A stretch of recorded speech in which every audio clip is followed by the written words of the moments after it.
Back in 2023, Sydney Sweeney and Glenn Powell co-starred in a breakout rom-com hit, Anyone But You. And now that same director, Will Gluck, is trying to continue his winning streak with an absolutely unhinged premise. This is One Night Only, where premarital sex is illegal except for one night of the year. So it's the Purge, but for promiscuity. And this movie is starring Monica Barbaro and Callum Turner. They meet in happenstance, and they are in this will they, won't they, back and forth for the entire movie, full of side quests as you're on the edge of your seat trying to find out if they'll hook up. We got a 20 here, I'm sorry, from Pop Culture Junkie. I missed this one. He said, Nolan's first dollar gross deal gives him a percentage of ticket sales and revenue from day one before the studio covers its production or marketing costs. Very rare. This is your sign to get really fucking good at something so that you can ask for that deal. True. Yeah. Okay, so let's watch the trailer for this movie. Okay. Here we go.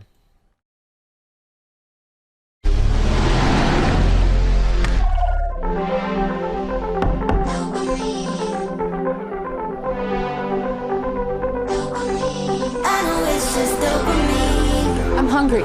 Huh? I'm hungry. Huh? So hungry. We're closed. I know the owner. This is the best pizza I've ever had. I think it's better than sex. From the studio that brought you The Odyssey. I can't remember.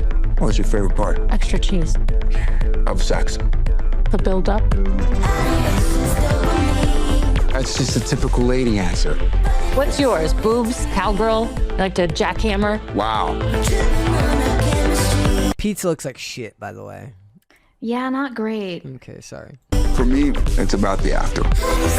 Oh, come on. Two people lying there, sharing a secret.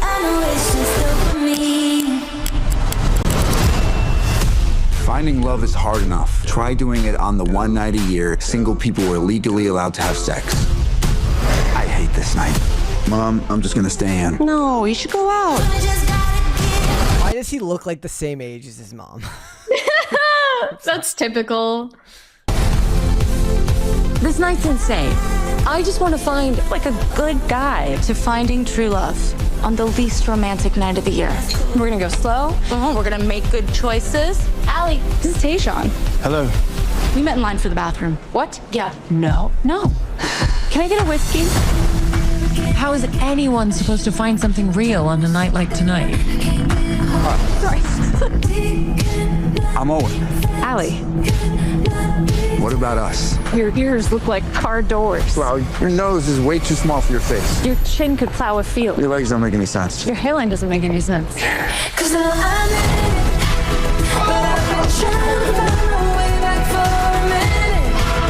Night's almost over and we're running out of time. We're all just trying to find someone who makes going through it worth it. Who would you choose Allie! if you only had one night? Are you two together? I'm gonna need a clear answer. You're cute when you're nervous. I'm not nervous. Then you're just cute. Okay. We are in a drought as far as this is no Matthew McConaughey. She is closer to, I guess, the traditional physical appearance of what you'd imagine a rom-com leading lady would look like. He is not, for the dudes, and the rest of them are definitely not. This is not like even The Holiday, where even Jack Black looked semi-normal compared to most people, at least compared to what he looks like nowadays. Well, you've got some of the supporting cast shown there, including Maya Hawke, Z-Way, which is crazy, and Molly Ringwald is playing Callum Turner's mother. But here's the log line. One Night Only imagines a New York governed by one single civic rule. On one night designated of the year, single people are allowed to have sex, and on every other night, they are not. It sounds like a party movie, and some of the marketing will sell it that way. What the frame keeps insisting on instead is scarcity, the loneliness underneath it, a whole city licensed to connect for 12 hours and visibly unsure what to do with the permission. Monica Barbaro and Callum Turner are the two faces the film organizes that anxiety around, and the casting is the clearest statement of intent here. Barbaro plays Allie, a hopeful romantic who wants the night to mean something. Callum Turner plays Owen, recently dumped and moving through the crowd like a man who has already decided the evening will disappoint him. They are, the film suggests, possibly the only two people in the city chasing more than a quick encounter, which is exactly what keeps pulling them apart. Neither is a marquee comic lead by trade, and that miscasting against type is the bet. Two dramatic actors playing sincerity straight inside a high concept farce. Let me ask you a question then. So, very recently, I started like not a dedicated rewatch, but I rewatched like the first 5 or 6 episodes of Damages, which is a very, very good show. And one of the hallmarks of that show was to take comedic actors and throw them into a deeply serious television show. It worked very, very well, especially in season 1 with Ted Danson, especially that it felt very, very unique at that time. Doing it the other way, I don't know.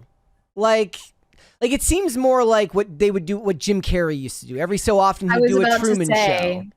Yeah. Jim Carrey is a unique comedic actor who can really play sincerity very well. I think he's actually... go with me on this. This might be a hot take. He might be one of the only actors whose movies are unremakeable because of his unique brand of physical comedy. At least the one, maybe The Mask could get remade because of The Mask itself, but I don't think you can remake Ace Ventura. Not in any meaningful way. I don't think you can remake a lot of those ones without it falling victim to the fact that you're just not Jim Carrey. You don't have Jim Carrey's comedic timing. You don't have Jim Carrey's voice. You don't have Jim Carrey's physicality. Yeah.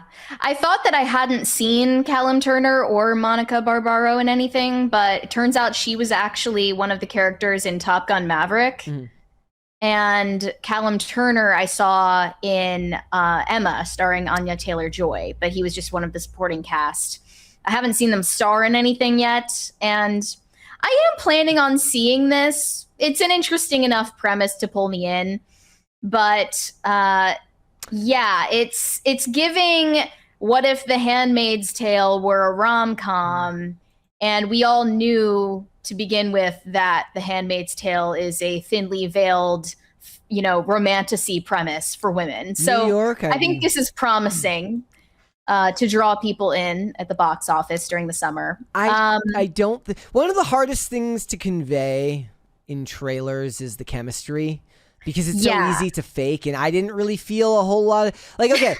When I watch trailers like this, right, and you see these scenes where they're like staring longingly at one another, I can feel the second assistant director and the production assistant standing behind the camera. Yeah. I can feel it. Maybe it's just because it's a trailer, but like I said, when they made The Girl Next Door with Emile Hirsch and Alicia Cuthbert, they would film scenes in that movie, and I forget who the director in it was, where basically they were like, I think I told you this, where like they're both sitting there listening to like a CD player with headphones and just like staring into each other's eyes. And they're like, why are we doing this? Like they went to the director. They're like, it was like they couldn't even conceive of what was supposed to be happening. Like I feel like that makes sense to anybody else. They gaze longingly at one another. I can read that on a script and understand what they're trying to convey, but they're like, we don't get it. And the director... these imminent comparisons between One Night Only and Anyone But You, and strangely, Sydney Sweeney and Glenn Powell had way more chemistry on the red carpet and in press than they did in the movie itself, which of course had no bearing on its box office success. There was an exclusive clip that was published by Popbase, because Popbase is an entity of its own now. And I watched this clip where they bump into each other and have this short conversation. It's really bad. I Okay. don't know if you watched it. Yes, off air, devoid but of context. Callum Turner is not making eye contact. The whole time he's either staring into the distance behind her, or he's like staring at the top of her hairline instead of looking into her eyes. And it's really hard to believe that they have any organic chemistry in the movie as co-leads. But the thing that interests me really is just the premise. And I like that they're leaning into that. Like the rule is that no one is allowed to have casual sex except for one night a year. And it makes it more sexy that it is forbidden. Yeah. Right? That's obvious. But it's something that, people are not able to admit to themselves, that like shame is actually a very powerful emotion. And without it, does desire even exist as such? When everything is permitted, when nothing is shameful or taboo, then It would need some desire world building. itself is flattened. It would need some world building to try and explain. It's probably not going to have it, but it's going to need some world building to explain why the fuck any of these people would even follow the law. Are there cameras in their apartments preventing this from happening?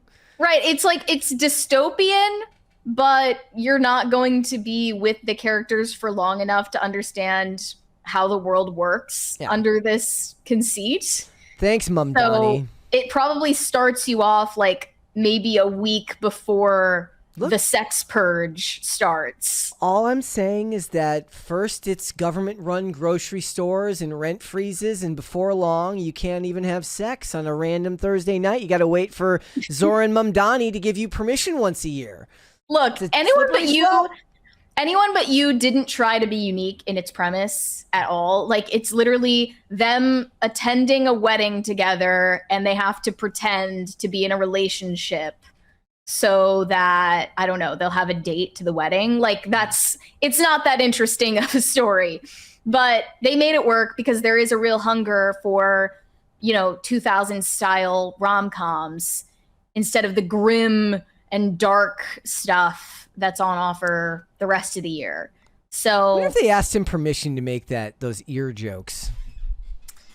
Gosh, the only other thing I know about Callum Turner is that he's married to Dua Lipa. That's it. I wonder if he gave them permission to make the ear jokes. Like, I watched so many old shows with jokes about fat people that have fat actors, and you have to just like wonder, like, they had to be good sports about it. In a lot of ways, it's like the Rebel Wilson thing, right? They probably knew that they had to stay that way because it was like they had uniquely found their niche in the industry, so they were getting all those roles.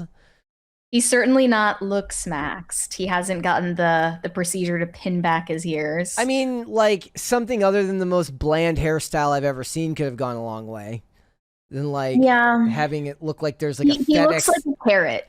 It looks like there's a FedEx arrow pointing directly out of the front of his head. It's like, well, like, I mean, he's conventionally attractive. yes, but, like, he's not Matthew McConaughey. He is not Matthew McConaughey, and she is not. Who was the one from Easy A? Oh, because they mentioned it, Emma Stone. Yeah, Emma Stone. That's all I'm saying. It's like I saw a crazy one the other day where it was like a post of some like new actress, and they said Harvey Weinstein would have laughed her out of the room. Oh, Rachel Sennett. They said like if Rachel Sennett came up during the Weinstein era, they would just kill her. Yeah, I mean our standards have definitely dropped. That is true. Yeah. But I didn't care for Easy A, to be honest. I've never seen it, but I understand that movie's considered problematic. The only thing I liked about it is Amanda Bynes. Thanks for watching. Listen to full episodes of Pop Culture Crisis on Spotify. Keep up with us on social media and make sure you subscribe and ring that bell so you never miss the show. Bye, guys.